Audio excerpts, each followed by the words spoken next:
14h-16h, Brigitte Lahaie, Sud Radio.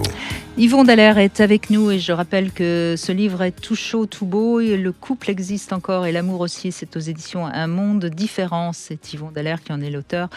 Et n'hésitez pas si vous voulez mieux comprendre ce qu'est justement le couple et l'amour. Bonjour Valérie. Bonjour Brigitte, bonjour Yvon. Bonjour Valérie. Alors vous avez eu 3 grandes histoires oui. Déjà, ou parce que peut-être qu'il y en aura d'autres. On verra. Oui, tout à fait. Ce qui m'a permis de réfléchir un petit peu sur les différences hommes-femmes notamment et d'évoluer aussi beaucoup dans la façon que j'avais de considérer ce qu'est un homme, ce qu'est une femme. Voilà. Bon. Et alors, qu'est-ce que vous avez constaté ?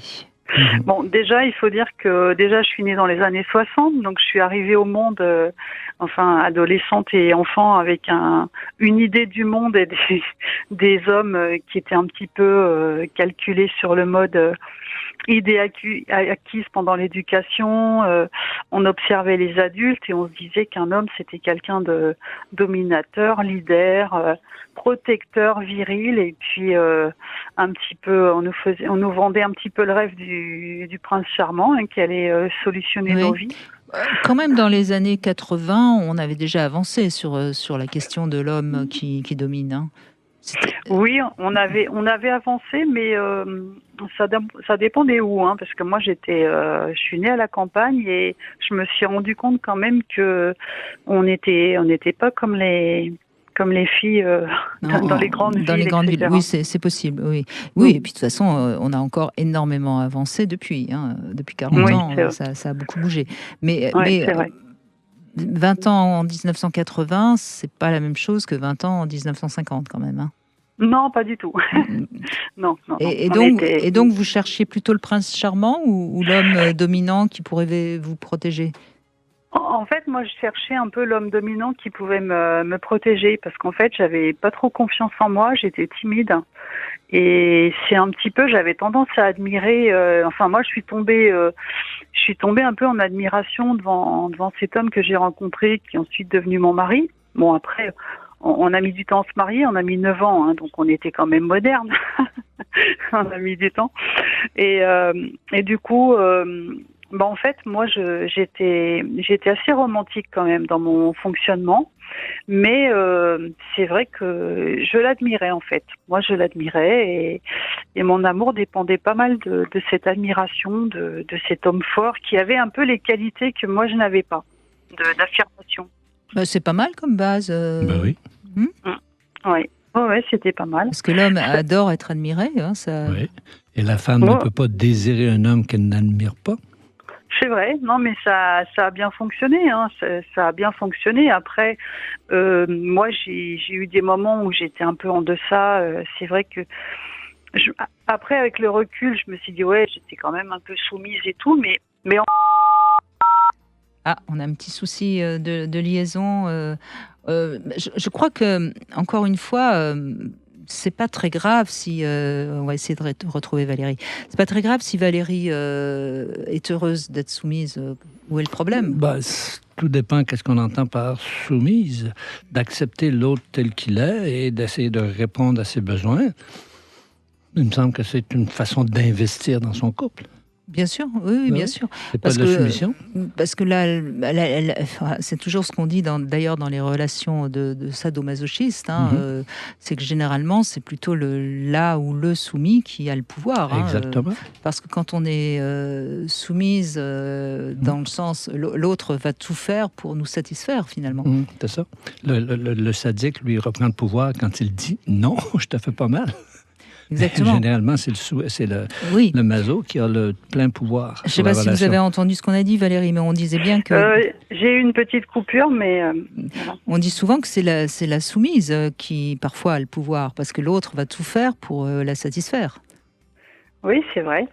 Après, il y avait un bon équilibre dans notre couple, en fait, parce que quand je dis le mot soumis, c'est un peu exagéré quand même. Disons qu'au niveau de ma personnalité, je me mettais pas trop en avant, mais sinon, j'existais bien. Et vous étiez en construction, finalement. Oui, c'est ça. À 20 ans, c'est c'est compréhensible.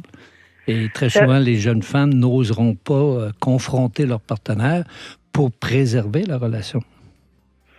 Oui, c'est ça. Et puis en fait, ce que j'avais pas trouvé dans ma famille, cette affirmation de soi, en fait, je le voyais dans mon conjoint. Donc ça me faisait un peu un modèle. Mhm. C'est intéressant. Et cette relation, elle a duré combien de temps? 27 ans. Ah bah 27 écoutez, C'est bon, c'est très bon. Ouais. vous avez été heureuse longtemps, j'imagine. Oui, ça s'est bien passé pendant longtemps. J'ai eu 2 enfants qu'on a, je dirais, très bien éduqués. Enfin, je veux dire, c'est devenu des adultes. Enfin, vraiment, c'était très bien, quoi. Je veux dire, je suis très contente de mes enfants. Qu'est-ce qui s'est passé qui fait que vous n'êtes plus ensemble aujourd'hui? En fait, lui, en 2009, il s'est passé qu'il a été mis en relation avec les réseaux sociaux, avec son amour de jeunesse. Panacea Médiane d'une copine à lui. Et du coup, il est parti en live avec ça et en fait, il a fait un flashback dans son adolescence et ça avait été une relation qui avait été contrariée. Et du coup, il est parti avec elle, en fait. D'accord. Et il est toujours avec ou pas? Oui, il y a eu des hauts et des bas, mais il est toujours avec. J'imagine que ça a été un peu difficile pour vous, parce que là, il y a quand même 27 ans de vie commune. Moi, je l'ai très mal vécu, parce que pour moi, ça a été une trahison, et voilà. Mais je suis assez positive dans la vie, je retombe sur mes pattes, et je me suis dit, ça m'est arrivé, voilà, j'accepte. À la fin, on accepte, et puis on se dit, peut-être que c'est une ouverture pour moi de porte pour vivre autre chose et me réaliser autrement, finalement. Et c'est ce qui est arrivé? Oui, c'est ce qui est arrivé. Après, j'ai rencontré un autre homme sur Internet, en fait, qui était, lui, pas macho. Enfin, lui, il était un peu féministe, entre guillemets. Et vous aviez quand même évolué entre-temps, donc c'est normal que vous aviez plus besoin d'un homme comme ça, sécurisant et dominant. Et puis, vous allez nous en parler dans une poignée de minutes, Valérie, et puis vous nous parlerez du dernier aussi, puisque si j'ai bien compris, il y en a eu 3 déjà. On fait une petite pause, on se retrouve tout de suite avec Valérie. 14h-16h, Brigitte Lahaie, Sud Radio. En compagnie de Yvon Dallaire, nous évoquons nos différences hommes-femmes pour justement mieux se retrouver. Valérie, votre témoignage est intéressant parce qu'on voit bien que souvent notre première relation, c'est souvent une relation qui nous permet de nous affirmer, de nous construire, Yvon Dallaire. Et d'apprendre à vivre en couple. Même si le couple mène à une transition.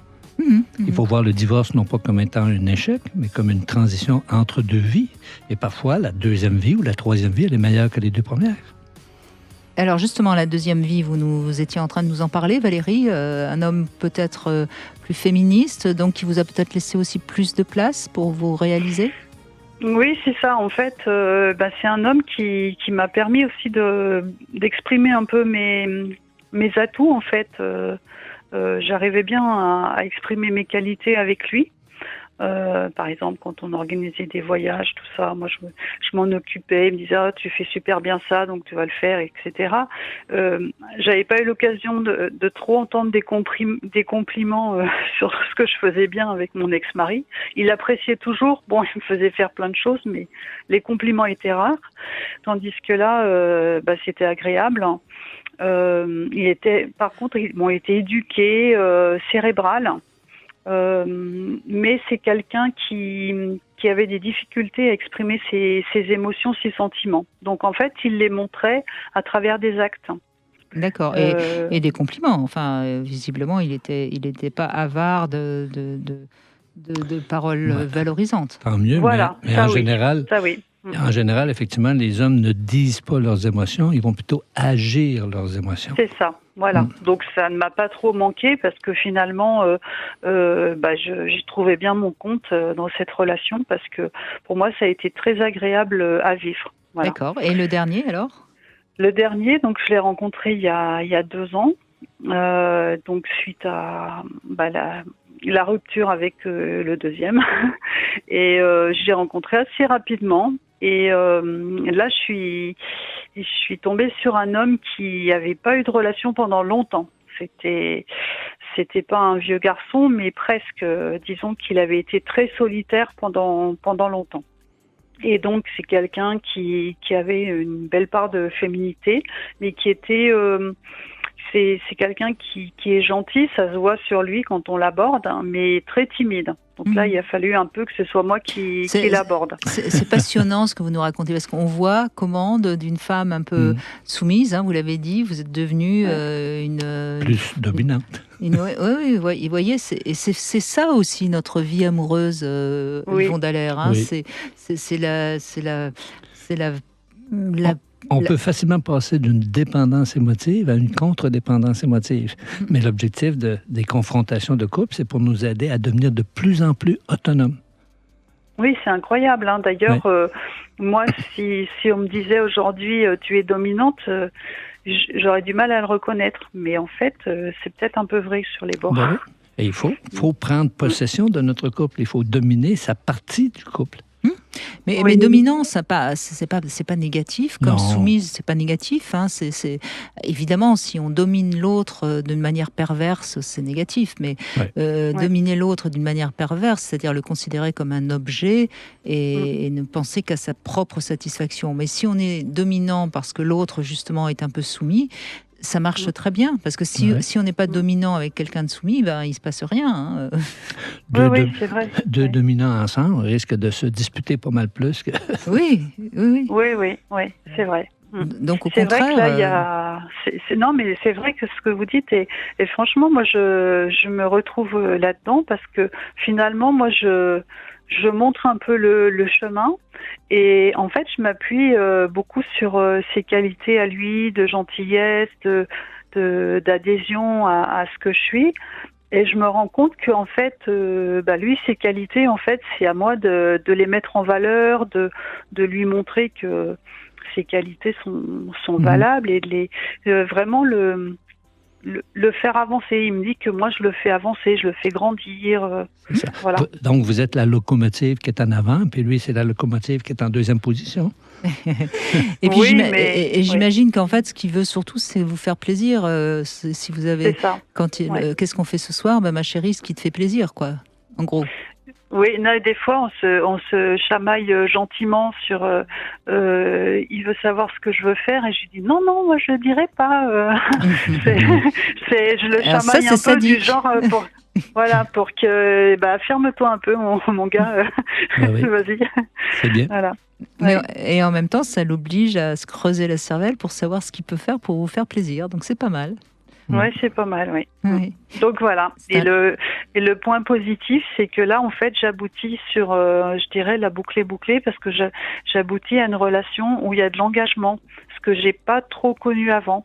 Même, en fait, mon ex-mari, avec qui j'ai passé un bon tiers de ma vie, en fait, lui, il était marié avec moi, mais je le sentais pas dans l'engagement, quelque part.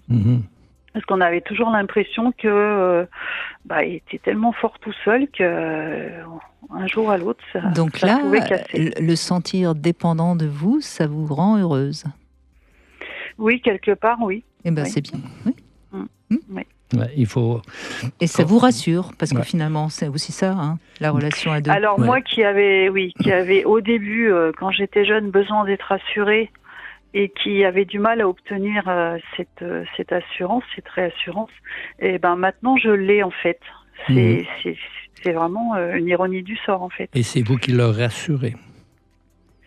C'est moi qui l'inverserai? Qui le rassure maintenant? Ah, qui le rassure, oui. Excusez-moi. Oui, non, mais je vous en prie. Moi, j'aime bien votre témoignage, parce que ça montre bien à quel point la relation amoureuse nous fait grandir, nous fait devenir quelqu'un. De plus en plus soi-même. Exactement. Merci beaucoup pour ce. Merci beaucoup pour échange. Vos émissions qui nous font bien grandir tous. C'est gentil, merci. Et merci à mes invités qui sont tous formidables.